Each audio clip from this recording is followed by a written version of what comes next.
Hello everyone, सभी को very good morning. तो आज का जो हम लोग का क्लास है, इसमें हम लोग का सीरीज चल रहा था मनोवैज्ञानिक का सीरीज, जिसमें से कौन सा मनोवैज्ञानिक ने क्या क्या सिद्धांत दिया है उसके बारे में हम लोग डिस्कस कर रहे थे। तो इससे पहले हम लोग ब्रूनर का सिद्धांत के बारे में डिस्कस किया था। तो आगे आज हम लोग देखने वाले हैं उसी का एक कड़ी में लेव बायोस्की का सिद्धांत। तो उन्होंने क्या सिद्धांत दिया था? तो उन्होंने लेव बायोस्की ने सामाजिक सांस्कृतिक सिद्धांत को दिया था। तो इसके बारे में आज हम लोग डिटेल से जानने वाले हैं और इस क्लास के माध्यम से आपको काफ़ी सारे एग्ज़ाम में आपको इससे सहायता मिलने वाली है, क्योंकि ये सब क्वेश्चन इन मनोवैज्ञानिक का जो थ्योरी है उससे बहुत सारे देखने को मिलते हैं। तो चलिए आज का क्लास को शुरू करते हैं। तो मैं हूं घनश्याम और आप देख रहे हैं मिशन शिक्षा। तो चलिए आज का इस कड़ी में आज हम लोग मनोवैज्ञानिक लेव बायोस्की के बारे में जानने वाले हैं, उनका सिद्धांत के बारे में जानने वाले हैं। तो एक छोटा सा परिचय इनके बारे में। तो ये एक रूसी मनोवैज्ञानिक थे, रशियन मनोवैज्ञानिक थे। इन्होंने अपनी जो शिक्षा है वो 17 साल की उम्र में कॉलेजों में पढ़ाना शुरू कर दिया था। अब सोच सकते हैं कि कितनी तेज़ तरार होंगे। और इन्होंने अपने जो सिद्धांत दिया था वो जो गृह युद्ध चल रहा था, इस कारण से इनके जो सिद्धांत थे उनको शुरू में तो अनदेखा किया गया, लेकिन बाद में इनके सिद्धांत के बारे में काफ़ी प्रशंसा की गई। और आज हम लोग पूरा देश इनके सिद्धांत के बारे में, पूरा दुनिया इनके सिद्धांत के बारे में पढ़ता है और बच्चे को विकास के लिए इनके सिद्धांत काफ़ी भूमिका निभाती है। और हमारे सभी जो टीचिंग एग्ज़ाम हैं उनमें काफ़ी सारे प्रश्न इनके जो सिद्धांत है उससे देखने को मिलती है। तो चलिए लेव बायोस्की का सोशल कल्चरल थ्योरी, जिसको हम लोग हिंदी में सामाजिक सांस्कृतिक सिद्धांत के नाम से जानते हैं, उसके बारे में जानते हैं। ठीक है, तो सबसे पहले आते हैं हम लोग इनका छोटा सा परिचय में। तो लेव बायोस्की का पूरा नाम लेव सिमकोविच बायोस्की था। लेव सिमकोविच बायोस्की था। देखिए ये जो पढ़ने का जो लेव बायोस्की है, तो इसको उच्चारण में थोड़ा सा सबका अलग अलग होता है, तो इसके लिए ज़्यादा दिक्कत नहीं होगा। आपको जिस तरह का उच्चारण करने का आ रहा है बस आपको नाम याद रखना चाहिए और इनने क्या कहा था, क्या दिया था, उनके बारे में बस आपको जानकारी होनी चाहिए। ठीक है, तो चलिए, तो ये एक कहाँ के वैज्ञानिक थे? तो ये एक रूसी वैज्ञानिक है। इनके बारे में वन लाइनर MCQ क्वेश्चन के रूप में पूछा जा सकता है कि कहाँ के वैज्ञानिक थे। तो ये मनोवैज्ञानिक थे, तो ये रूसी मनोवैज्ञानिक थे। ठीक है, तो चलिए आगे इसके बारे में और भी जानते हैं। तो इन्होंने जो सिद्धांत दिया था वो सिद्धांत क्या था? तो इन्होंने दिया था समाज के प्रति, इन्होंने सिद्धांत दिया था सामाजिक सांस्कृतिक सिद्धांत का प्रतिपादन किया था। क्या क्या था? तो सामाजिक सांस्कृतिक सिद्धांत का प्रतिपादन किसने किया था? तो बायोस्की साहब ने किया था। ठीक है, अगला है, अगला पॉइंट हम लोग समझते हैं। यह सिद्धांत बताता है कि कैसे बालक समाज और संस्कृति के साथ अंतःक्रिया करके सीखते हैं। तो यह सिद्धांत बेसिकली ये बताता है कि कैसे बालक, कोई भी बालक जब तक अगर समाज के बीच में नहीं जाएगा तो सिर्फ किताबों से अगर पढ़ता है तो किताबी नॉलेज से ही उनके बीच में रहेगा। तो यही पॉइंट इससे ये कहने का मतलब है कि बालक अपने दोस्तों के साथ, अपने स्कूल के सहपाठियों के साथ, अपने आस पड़ोस के साथ, अपने परिवार के साथ जब अब संबंध स्थापित करता है, उनके साथ रहता है, तो जाके अच्छी तरीके से यह सीख पाता है। ठीक है, तो वही चीज़ यहाँ पे कहा गया है कि यह सिद्धांत बताता है कि कैसे बालक समाज और संस्कृति के साथ अंतःक्रिया करके सीखता है, यानी सामाजिक अंतःक्रिया के बाद सीखता है। तो बहुत सारे ऐसे चीज़ होती हैं, जिसे अभी मैंने बताया कि फ्रेंड से भी बहुत कुछ सीखा जाता है, परिवार से बहुत कुछ सीखा जाता है, किताबों से भी बहुत कुछ सीखा जाता है। तो किताबों के अलावा ये किन में जोर देते हुए बात किया है? तो ये समाज के जीवन व्यापन के बात किया है, यानी सामाजिक जीवन जब तक नहीं जिएगा तब तक बालक सही से अपने जो अनुभव के आधार पर नहीं सीख सकता है, क्योंकि अपने जो शिक्षा है उसको प्रभावी नहीं बना सकता है। ठीक है, तो चलिए आगे देखते हैं। तो जो वायस्की साहब है उनका सिद्धांत है, उनको अन्य किन किन नामों से जाना जाता है। तो बहुत सारे जो कॉम्पिटिटिव एग्ज़ाम होती है, टीचिंग एग्ज़ाम होती है, उनमें इनके सिद्धांत के बारे में बताया जाता है। तो उनके सिद्धांत में देखिए भाषा सिद्धांत, उन्हीं का कहा जाता है। थोड़ा सा स्पेलिंग मिस्टेक कहीं कहीं आपको मिल सकता है, तो उतना इसमें ध्यान नहीं दीजिए, क्योंकि टाइपिंग मिस्टेक होता ही रहता है थोड़ा बहुत। तो अगला है सामाजिक विकास का सिद्धांत, अधिगम का सिद्धांत, और अगला है जो अभी हम लोग देखे थे कि लेव वायस्की का सामाजिक सांस्कृतिक सिद्धांत। इसको लगभग लगभग 4 नामों से जाना जाता है। कितने नामों से? तो 4 नामों से इसको जाना जाता है। ठीक है,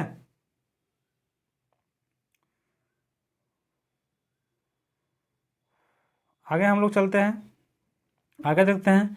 तो लेव वायस्की का भाषा पर विचार, तो उन्होंने भाषा पे क्या विचार दिया था उनके बारे में अभी हम लोग जानने वाले हैं। तो उन्होंने भाषा पे विचार दिया था कि जो वायस्की साहब के अनुसार भाषा और चिंतन शुरू से अलग अलग होता है। तो भाषा और चिंतन शुरू से अलग अलग होता है, लेकिन बाद में एक हो जाते हैं। देखिए उनका कहना है कि जो भाषा है और चिंतन है, देखिए बच्चा जो छोटा होता है, तो बच्चा छोटा होता है तो उसमें अलग अलग क्रियाएं करता है, वो अपने परिवार से देख के सीखता है, और दोनों चीज़ अलग होता है। सोचता कुछ और है, जबकि उसका भाषा उस समय विकास नहीं हो रहा था, भाषा का विकास होते रहता है। तो वही कहने का तात्पर्य है कि वो जो चिंतन और जो भाषा है, दोनों शुरू में अलग अलग होता है, जैसे 2 साल के दरमियान में, जन्म से 2 साल के दरमियान के बीच में।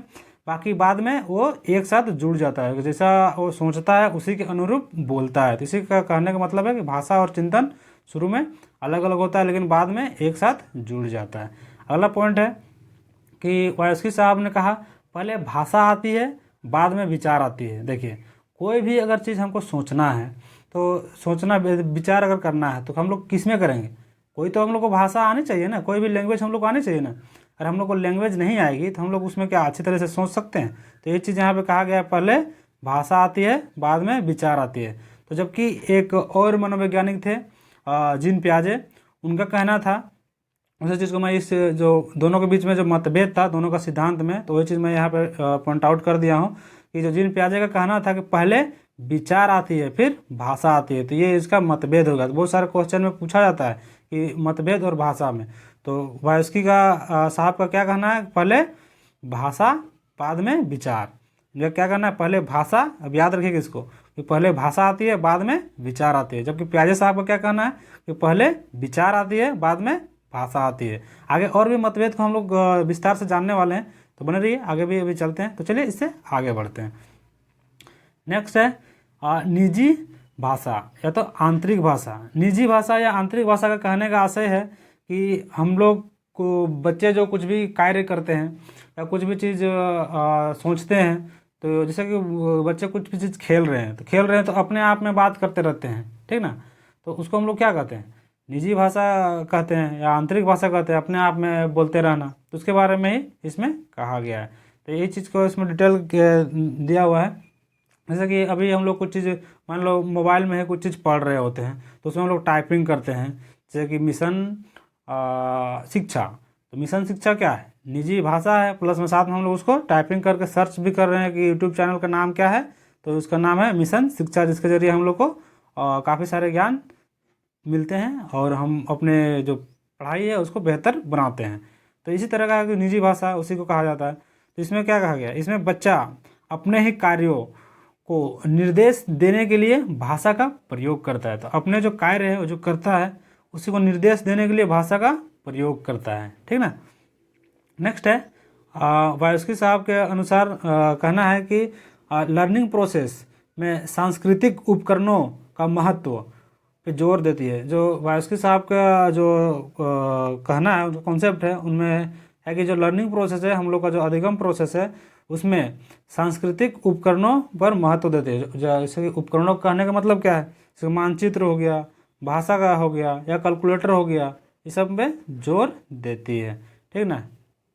चलिए इसके आगे डिस्कस करते हैं।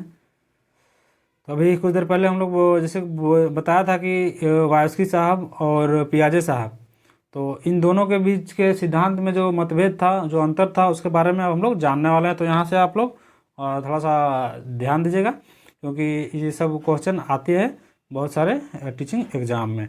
तो वायस्की साहब का कहना है कि ने कहा कि पहले भाषा आती है बाद में विचार। अभी कुछ देर पहले इसके बारे में बताए थे, तो अभी फिर से इसका डिटेल से देख रहे हैं। पहले भाषा आती है बाद में विचार, जबकि पियाजे साहब का कहना है पहले विचार फिर भाषा आती है। ठीक ना, तो चलिए इससे आगे देखते हैं। अगला जो है इन दोनों के बीच का जो सिद्धांत का मतभेद, तो वायस्की साहब का कहना है कि इन्होंने सामाजिक कार्यों पर जोर दिया। हाँ जी, बिल्कुल का, जैसे कि जहाँ भी आपको वायस्की के बारे में पूछा जाएगा, वायगोत्स्की के बारे में पूछा जाएगा, तो उसमें आपको कहना क्या है कि जो उसमें जहाँ भी समाज के बारे में बताएगा, सामाजिक जीवन के बारे में बताएगा, उसमें आपको पटाख से टिक लगा देना है। तो इन्होंने क्या कहा, इन्होंने सामाजिक कार्यों पर जोर दिया। तो जबकि पियाजे साहब को क्या कहना है, इन्होंने स्वतंत्र प्रयासों द्वारा दुनिया के अनुभवों पर जोर दिया। उन्होंने अनुभव का जोर दिया, अनुभव के आधार पर सीखने को जोर दिया। जबकि उन्होंने क्या किया, उन्होंने आस पड़ोस के साथ साथ अपने पर्यावरण समाज के साथ सीखने को जोर दिया। ठीक ना, दोनों में ये अंतर है। यानी एक का कहना है सामाजिक कार्यों पर जोर दिया, दूसरा कहना है स्वतंत्र प्रयासों द्वारा दुनिया के अनुभव यानी करके सीखने पे जोर दिया। अगला है वायगोत्स्की का साहब का कहना है, इन्होंने कहा हमारे स्वयं का विकास दूसरे के द्वारा होता है।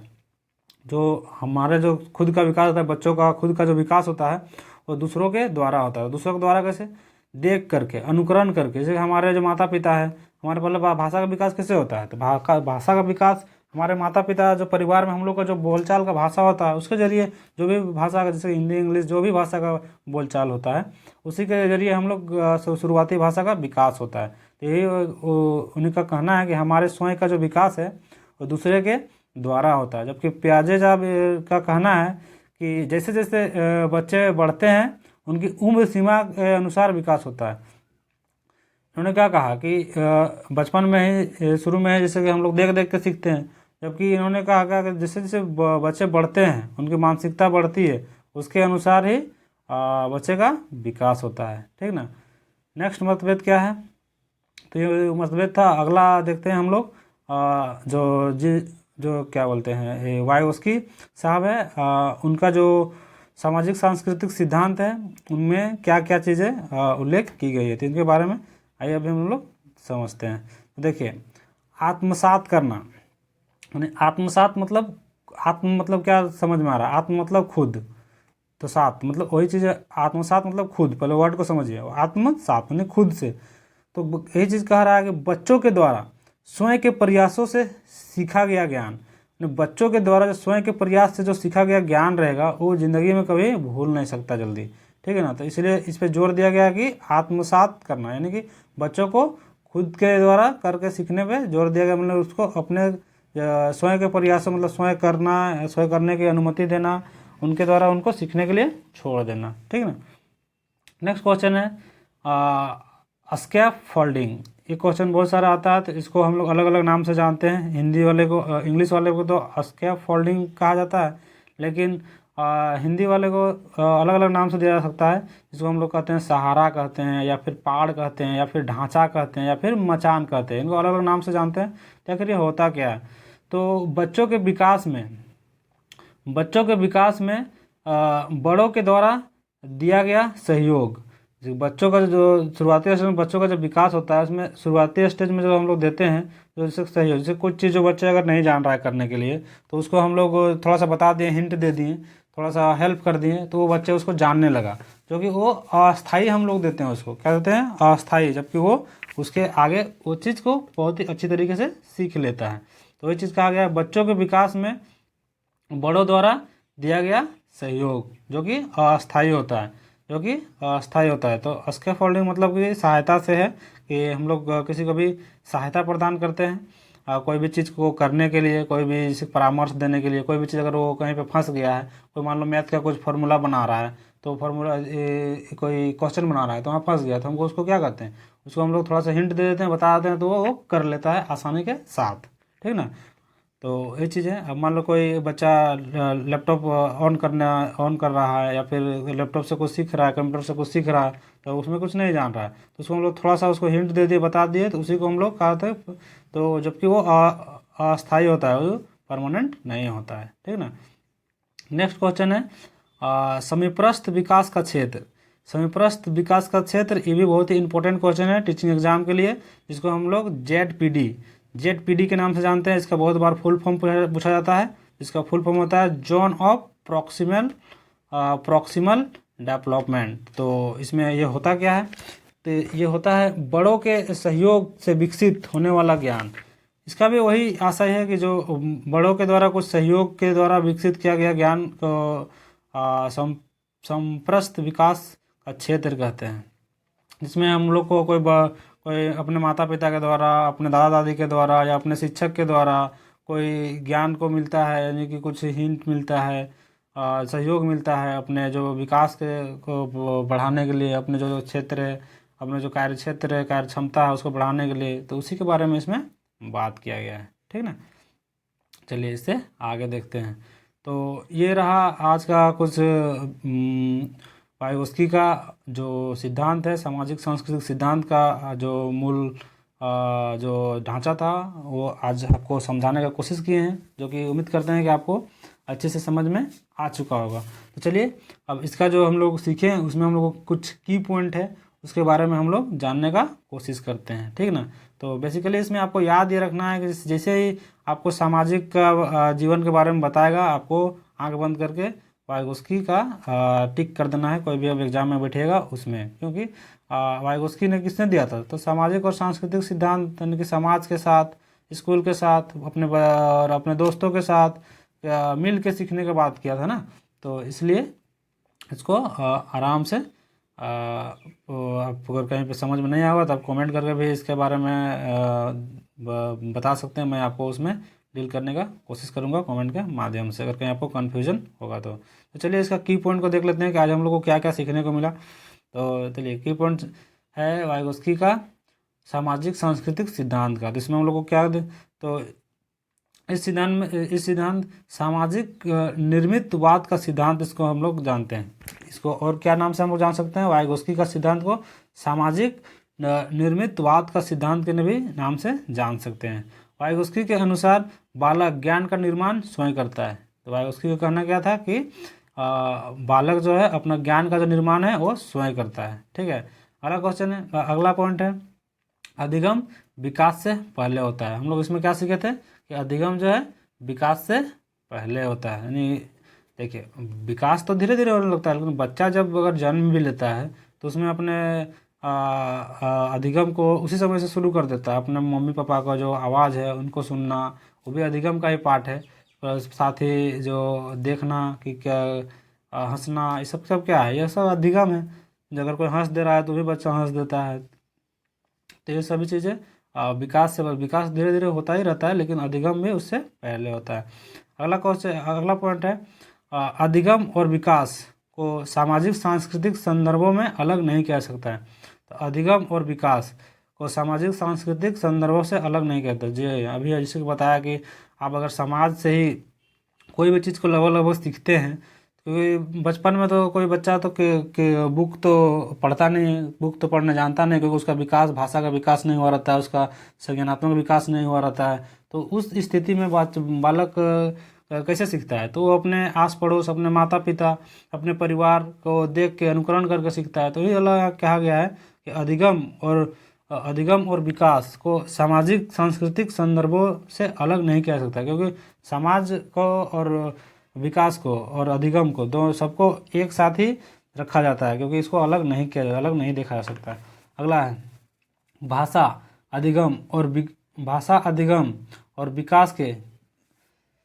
अधिगम विकास में केंद्रीय भूमिका निभाता है।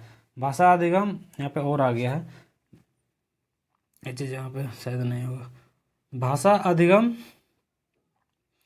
और विकास में केंद्रीय भूमिका निभाते हैं। जैसे कि अगर भाषा जो है अधिगम और विकास में, सही है, भाषा अधिगम और विकास में केंद्रीय भूमिका निभाती है। अगर भाषा अगर नहीं रहेगा, तो अगर मान लीजिए हम अगर ABCD पढ़ रहे हैं, तो इंग्लिश का जो भाषा है, अगर हम मान लो क ख पढ़ रहे हैं, कुछ पाठ को पढ़ रहे हैं, हिंदी में पढ़ रहे हैं, तो क्या है, सबसे पहले भाषा जानेंगे तब तो हम उसका अधिगम कर पाएंगे, तब तो हम अपना विकास कर पाएंगे। अगर हमको भाषा का ही नहीं पता रहेगा, ज्ञान ही नहीं रहेगा, अगर भाषा ही नहीं जानेंगे तो मुश्किल है कि हम उस किसी चीज़ को समझ सकते हैं और किसी चीज़ को अच्छे से जान सकते हैं, ठीक है। तो जैसे चिंतन अधिगम यानी सब कुछ भाषा के माध्यम से ही होता है। जैसे कि हम लोग सोचते हैं कोई भी चीज़, तो सबसे पहले कोई भी हमारा दिमाग में सोचते हैं तो कौन सा भाषा, कुछ तो भाषा होगा तब तो सोचते होंगे। अगर मान लो अभी हम दिमाग में से सोच रहे हैं कि हमको कल कॉलेज जाना है, तो अगर हमको कॉलेज जाना है या फिर हम कल हमको एग्ज़ाम लिखने जाना है, तो किस में सोच रहे हैं हम, कोई तो भाषा में सोच रहे हैं ना। तो ये चीज़ यहाँ कहा गया है, भाषा अधिगम और विकास में केंद्रीय भूमिका निभाती है। चिंतन अधिगम यानी सब कुछ भाषा के माध्यम से होती है, यानी चिंतन और अधिगम यानी सब कुछ भाषा के माध्यम से ही होती है। ठीक है, अगला है ग्रुप एक्टिविटी। जो वाइगोस्की है उन्होंने किसमें जोर दिया, तो ग्रुप एक्टिविटी, क्योंकि अपने दोस्त अपने आस पड़ोस उसके साथ में रह के सीखने को जोर दिया है। वो सामाजिक और समाज और सांस्कृतिक जो उसके साथ में जोड़ने का काम किया था, तो वो हो गया। अगला है सहकारी या तो सहयोगात्मक अधिगम। सहकारी और सहयोगात्मक से आशय यही है कि अगर समाज में हम रहेंगे, समाज में मेरा दोस्त रहेगा, तो उस सब से हम लोग को देख के सीखने को मिलता है, जानने को मिलता है। तो उसी के बारे में सहकारी और सहयोगात्मक अधिगम के बारे में कहा गया है। और इसमें और एक चीज़ ये कहा गया है कि जैसे कि अगला आदमी मेरा से कुछ अच्छा जानता है, तो मैं उसके साथ रह के भी उसके जो उनसे हम सीख सकते हैं, ठीक है ना। और अगर मान लीजिए कि वो कोई मेरे से अच्छा नहीं मेरे से ज़्यादा नहीं जानता, तो हम वो जो है वो मेरे साथ भी रह के सीख सकता है। तो ये एक दूसरे का अपोजिट, इसलिए कहा गया है सहयोगात्मक अधिगम। एक अधिगम में यानी कि सीखने सिखाने में एक दूसरे का साथ के साथ आगे बढ़ना चाहिए, तो ही जाके सबका विकास अच्छे से हो सकता है।